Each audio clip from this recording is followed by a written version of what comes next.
We can get all the sports news now, and Zoe is here with that. Thanks very much. Champions League holders Inter Milan have been beaten in the first round of their last 16 tie. They lost 1-0 at home to Bayern Munich. In a repeat of last year's final, this time Bayern have taken the honours, though they had to wait until the 90th minute. Mario Gomez with the goal that could prove crucial. Elsewhere, Marseille held Manchester United to a 0-0 draw in France, leaving United with a slight advantage in the return home leg. Well, Porto are through to the next round of the Europa League despite losing 1-0 at home to Sevilla. They're into the last 16 thanks to the away goals rule, where they'll play CSKA Moscow. Liverpool, meanwhile, are unlikely to risk skipper Steven Gerrard for Thursday's home leg of their Europa League tie with Sparta Prague. Gerrard's been named in the squad, but he's not expected to return from injury until Sunday's game at West Ham. Liverpool are hoping to claim a place in the last 16 with victory at Anfield. The two sides drew 0-0 in Prague in the first leg, and Liverpool are strong favourites to complete the job in front of their own fans. The responsibility is on us to go and win the game. But fortunately for us, that's nothing new. The responsibility's been on us many times to go and win games, and they've gone past that. They've done it. They've been successful. So we just need to carry that trend and that fashion on. Manchester City have confirmed that keeper Shay Given may be out for up to 3 months with a shoulder injury. Given is just one of several injuries, and manager Roberto Mancini faces a midfield headache as he prepares for their Europa League return leg against Greek side Aris Salonika. We have 3 midfielders, Gareth, Yaya and Patrick. We are finished our midfielder, and we should think that the game tomorrow will be very difficult, because 0-0 is a good result, but it's not the best result. For this, I think that we should pay attention. We need all players.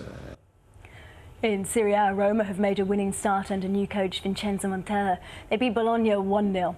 Montella's taken over until the end of the season after Claudio Ranieri's resignation following 4 straight defeats. And it was Daniele De Rossi who gave him the perfect start, firing home just before the break to send Roma up to 6th in the league. Well, in the English Premier League, just the one match, Arsenal beat Stoke to close to within 1 point of leaders Manchester United, who do, though, have a game in hand.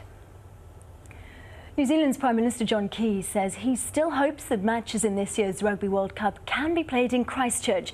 But local officials say it's too early to tell whether that will be possible after Tuesday's devastating earthquake.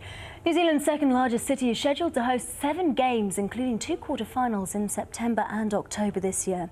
But that's been thrown into doubt after the 6.3 magnitude quake killed at least 75 people. Look, if we could host the Rugby World Cup as we're intending to in Christchurch, I'd like to do that. It's some way into the future.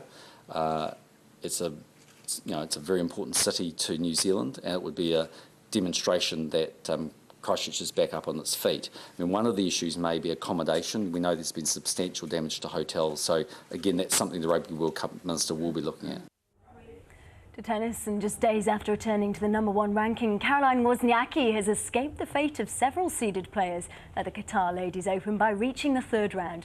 Wozniacki, who won in Dubai on Sunday, showed no signs of slowing down after a 2-day rest. She gave 2006 champion Nadia Petrova a thorough workout, but came out on top, winning 6-3, 6-2 in a commanding display. No problems for 5th seed Jelena Jankovic. She raced through the first set of her last 16 tie with Sonja Lucia, taking it 6-love. And she carried on in the same vein in the second, winning that 6-1 for a straight sets win. Well, 3rd seed Francesca Schiavone made a shock early exit. She was beaten in straight sets by Peng Shuai of China. Peng, who was a qualifier for this tournament, dominated from start to finish and disposed of the tired-looking French Open champion 7-5, 6-3 to reach the quarters. 8th seed Shahar Peer was also knocked out by Marion Bartoli in straight sets. While on the men's tour, Novak Djokovic remains on course to defend his Dubai Championship title for a 3rd successive year. He took his winning streak in the tournament to 11 matches with a 6-3, 2-6, 6-4 win over Feliciano Lopez. He'll now play Florian Mayer in the last 8. And top seed Roger Federer coasted into the quarters with a 6-3, 6-4 victory over Spain's Marcel Granolli. Up next for Federer is Ukraine's Sergei Stakhovsky. Australian captain Ricky Ponting has been reprimanded by the International Cricket Council after he damaged a dressing room TV after his poor performance against Zimbabwe. While on the pitch, Pakistan have proved they could yet challenge Australia's grip on the World Cup. They beat Kenya in their opening Group A match by 205 runs. It's been a turbulent 4 years for Pakistan. After an embarrassing first-round exit in the last World Cup, there was much to prove. But a shaky start left them fearing another mauling by one of cricket's minnows. As first, Mohammad Hafiz and then Ahmed Shahzad trudged back to the pavilion inside the first 7 overs.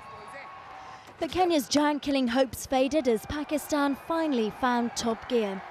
Kamran Akmal and Yunus Khan swept Kenya's bowlers aside, their 98-run stand salvaging Pakistan's pride. Misbah-ul-Haq added fresh impetus, his half-century making a memorable World Cup debut. And Umar Akmal joined in the party, commanding control with his potent power play as Pakistan cruised to a massive 317 for 7. For Kenya, skittled for 69 in their opening match, it was a mountain to climb. Despite a competent start, Kenya's composure began to crumble. Run-outs and mishaps in the middle, a sign of the collapse to come. Flummoxed by the flair and form of Shahid Afridi, Kenya were left in a spin. The Pakistan captain's 5 for 16 sparked a spectacular meltdown as Kenya fell a massive 205 runs short. So with Afridi on fire and Pakistan finding form, they could yet prove to be real World Cup challengers. Well, despite his 5-star performance, Captain Shahid Afridi knows Pakistan still have their work cut out. Yeah, definitely, and inshallah we know how important the next game is, and I think Sri Lanka is the best team, especially in their own conditions, and I think the way we played this game, so definitely we'll go with the same strength, and we try to deliver as best as we can. Now, South Africa are probably the best team now.